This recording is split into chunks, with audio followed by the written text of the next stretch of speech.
ആപ്പുകാരുടെ ഭീഷണിക്ക് പിന്നാലെ കാണാതായ വടകര സ്വദേശി വിഷ്ണുവിനെ കണ്ടെത്തി. പയ്യന്നൂർ റെയിൽവേ സ്റ്റേഷനിൽ നിന്നാണ് വിഷ്ണുവിനെ കണ്ടെത്തിയത് എന്നതാണ് വിവരം.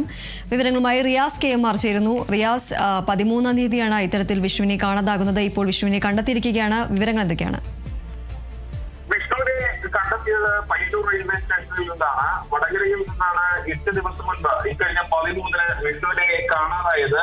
തുടർന്ന് പോലീസ് എല്ലാം തന്നെ അന്വേഷണത്തിലായിരുന്നു. ലോൺ ഓട്ടോ തട്ടിപ്പുമായി ബന്ധപ്പെട്ട ഭീഷണിക്ക് പിന്നാലെയാണ് വിഷ്ണുവിനെ കാണാതായത്. ഇത് സംബന്ധിച്ച് കുടുംബം നൽകിയ പരാതിയുടെ അടിസ്ഥാനത്തിൽ വടകര പോലീസ് ബംഗളൂരുവിലും മംഗളൂരുവിലും എല്ലാം തന്നെ ത്വരിതഗതിയിലുള്ള ഒരു അന്വേഷണം നടത്തിയിരുന്നു. അതിനിടെയാണ് വിഷ്ണു ഇന്ന് രാവിലെ സഹോദരനെ വിളിക്കുന്ന ഒരു സാഹചര്യം ഉണ്ടായത്. ഇന്ന് രാവിലെ തന്നെ വിഷ്ണുവിന്റെ വിഷ്ണു പോകുന്ന ദൃശ്യങ്ങൾ പോലീസ് പുറത്തുവിട്ടിരുന്നു. അത് വടകര ബസ് സ്റ്റാൻഡിൽ സുഹൃത്തിനൊപ്പം സഞ്ചരിക്കുന്ന ദൃശ്യങ്ങളായിരുന്നു വിഷ്ണുവിന്റേതായി ഇന്ന് രാവിലെ പുറത്തു വന്നിരുന്നത്.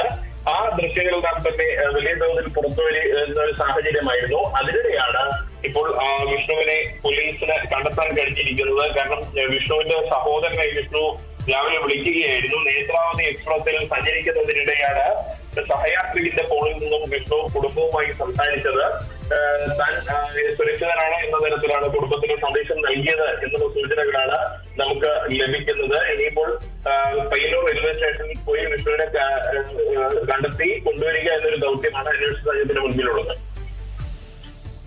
ശരി, എന്തായാലും ലോൺ ആപ്പുകാരുടെ ഭീഷണിക്ക് പിന്നാലെ കാണാതായ വടകര സ്വദേശിയായ വിഷ്ണുവിനെ കണ്ടെത്തിയിരിക്കുകയാണ്. 8-ാം ദിവസമാണ് വിഷ്ണുവിനെ കണ്ടെത്തിയത്. പയ്യന്നൂർ റെയിൽവേ സ്റ്റേഷനിൽ നിന്നാണ് വിഷ്ണുവിനെ കണ്ടെത്തിയത് എന്നതാണ് വിവരം. റിയാസ് KMR ആണ് വിവരങ്ങൾ നൽകിയത്.